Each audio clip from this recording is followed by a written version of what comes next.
Hello, I'm the Renegade Gamer, and we're here to talk about Teen Titans, the Judas contract.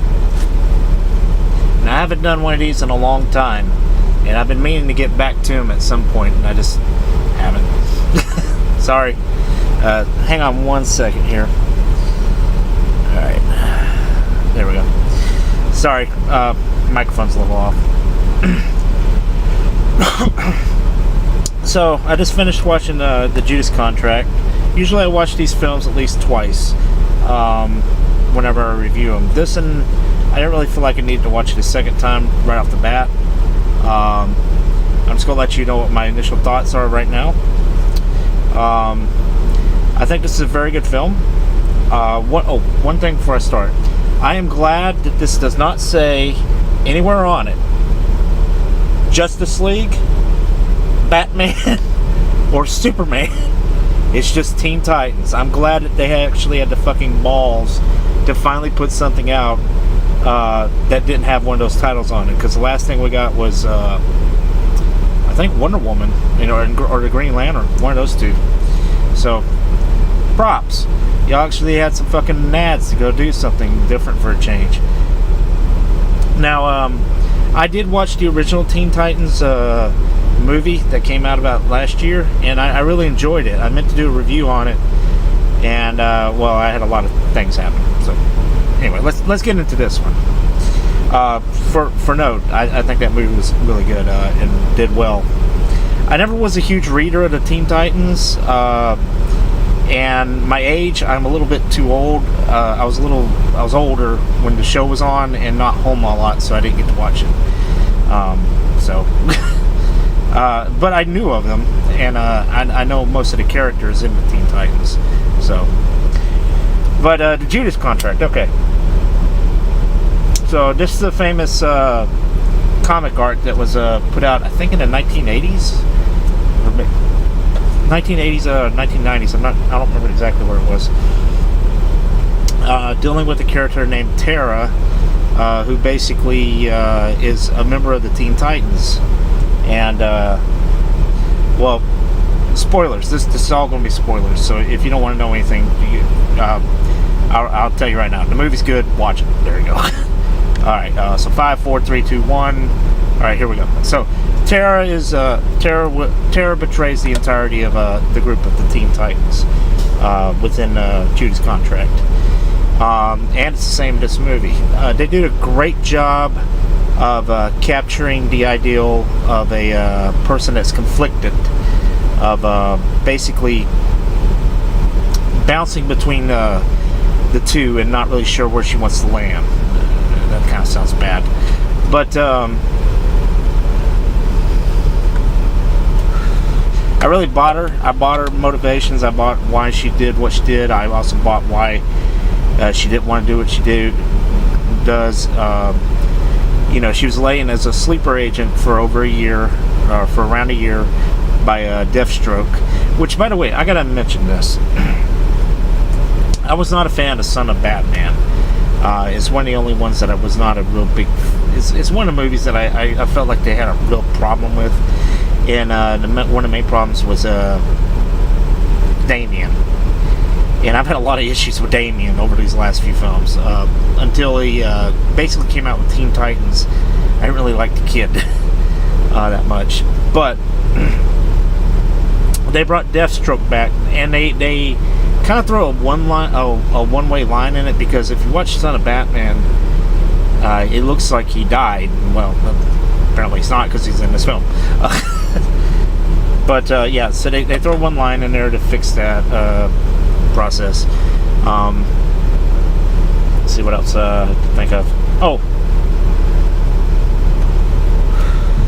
one of the things I really enjoy about this particular film is the teen angst. You have a lot of teenagers. All the team is doing something. The movie doesn't just focus on one character. It focuses on all of them, and you get they bring Nightwing back into the mix. He's doing his thing with Starfire. They're trying to get an apartment. You see how they're trying to move forward with their life and everything. Beast Boy is, well, he's being Beast Boy, but he's also trying to chase after Tara. The Blue Beetle, I know it's not Jamie, it's like Hami. I have a hard time pronouncing the name. But he's dealing with trying to figure out how to keep the beetle from attacking normal humans. And he's got a really strong loneliness about him because he's separated from his family. And so he goes works in a shelter. And I really liked all of his scenes. I thought they were pretty good. Raven, unfortunately, is the short end of the stick in this film. But that's fine, because the last movie she got a huge amount of a presence in. She doesn't really have a lot in this film to do, but the rest of the members do have a ton of screen time. So Damien also kind of gets thrown out in the mix, but he also had a lot of screen time in the last Teen Titans movie, so it didn't really bother me that bad. But there is some issues I have with the film. As overall, I really enjoy this one. There's only a few issues I got with this. First off, the first 7 minutes of the movie, before it may not be 7, but before the title actually comes up, you always have that teaser, usually they put in. Now normally those teasers at least have something to do with the movie. In this case, it really doesn't have anything to do with the movie. It starts off at 5 years before, and you see the original Teen Titans, the Speedy. Who were they all? You had Speedy, you had Nightwing as Robin at the time. Shoot, who was the other ones? Flash, Kid Flash, and I think Beast Boy was in there. And it seemed like there was another one. I don't remember who it was off the top of my head. But the only real thing you see there is how they meet Starfire, and you get the opening relationship with Starfire and Robin. Nightwing. But it doesn't really have anything else to do with the film. I mean, outside of just showing where their progression of their relationship started. It's a minor complaint. It's 7 minutes on the screen that really didn't need to be there. But in the long run, it didn't really bother me that much. I was just sitting there watching the movie, and I was like, so y'all didn't have any correlation between this and the rest of the film? Okay, sure. But it's nowhere near as bad as The Killing Joke with its with its problem of the first half of the film having nothing to do with the second half, pretty much, except establishing one character, Batgirl. Which, if you're watching that, you should already know what Batgirl was. But yeah, that's my only issue with the movie. That and they relied on CGI a little bit too much here and there. I get why they did it, but especially with Tara's power, almost all the time you see it is CGI. Now it's integrated with the animation as best they can do, but you can really tell it's CGI. It's not that big of a deal. It doesn't really hurt to look at a film. It's just something I noticed.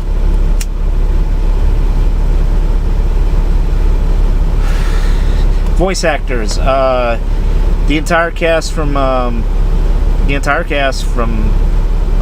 Teen Titans comes back. Unfortunately, I don't know who plays the main villain. The guy that got to play Deathstroke came back, and then they got Christina Ricci to play Tara, and everybody does a great job with the role they have. I don't have any issues with any of the voice actors. They were all great at what they played.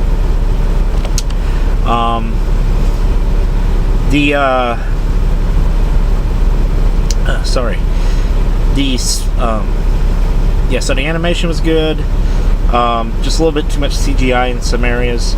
The voice acting was done pretty well. The action scenes were pretty fun. I actually enjoyed a lot of the action scenes in this movie. I wasn't bored or sitting there. Let's see how much time I got left. Which like I was during some films I watch. They were all real fun. They all progress the scene, with the exception of that first 7 minutes. They all progress the story in some shape, form, or fashion to a degree. You get the backstory you need from Tara. It's not extremely fleshed out, but you get enough that you understand what she's doing. And it's a little, you can kind of call what's going to happen during the entirety of the film. I mean, we've seen this, but it's done well, is what I'm saying. It's nothing that, it's nothing really original there, but it's done well, so it doesn't bother me. Let's see, what else can I think of here? The music's pretty good. I like the music in the movie.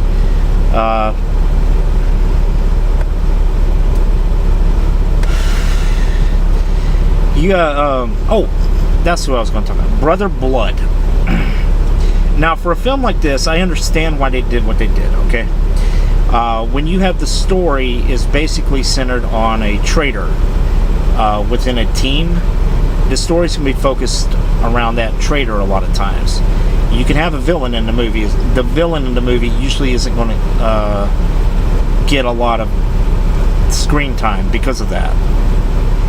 So, Brother Blood is a cult leader who's apparently lived for about a millennium, and by bathing in the blood of people.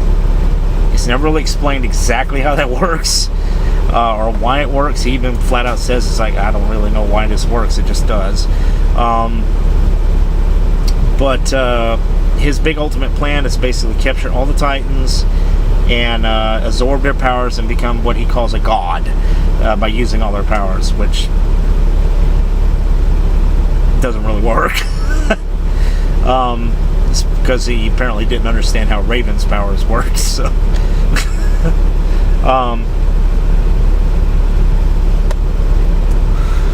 plus he ends up with a bullet in his head.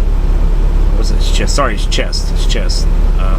We had a lot of gunshots to the head in this movie by his zealot woman. I don't know if they ever named, but actually I think they did name her, but I don't know what it is. In any case, yeah, she shot a lot of. She'd be like, "Thank you for your service." Bang! You're like, okay, well, I guess that takes care of that character. There's not a lot I can really say on this one. It's well done. I enjoyed it. I do recommend it if you want to watch it.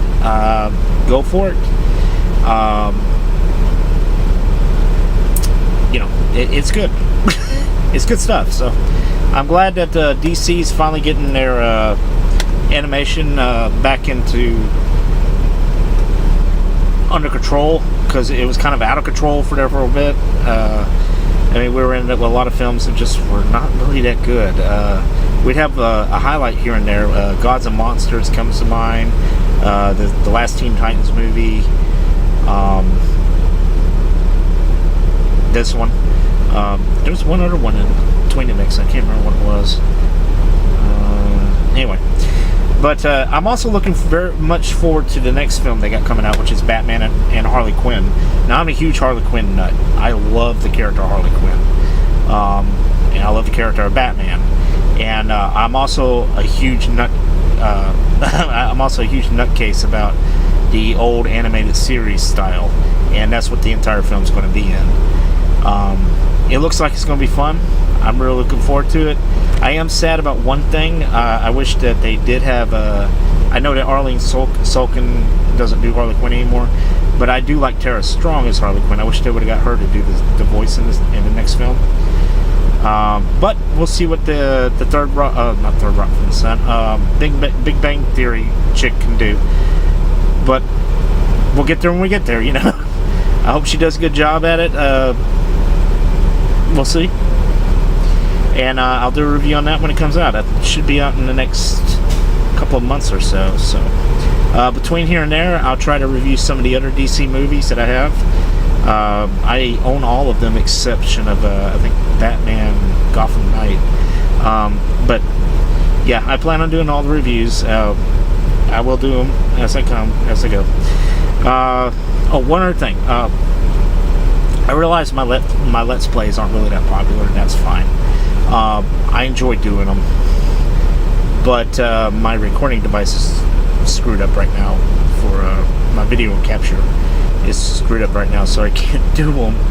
So there's probably gonna be more reviews on this channel than there is Let's Play for a while. I want to finish up Xenosaga. I may discontinue Dragon Age Origins because even though I want to finish that game, I think I'm better off just doing it on my own. It's hard to commentary on that game, dude. Yeah, because I feel like it's boring to watch, unfortunately. Anyway, I am the Renegade Gamer. Oh, one last thing. For the review, the score, I'm going to give this I'm going to give this a solid 4 out of 5. It's really good. Watch it, and I hope you like it. I thought it was great. Anyway, this is Renegade Gamer. Y'all take it easy, and I'll catch you later.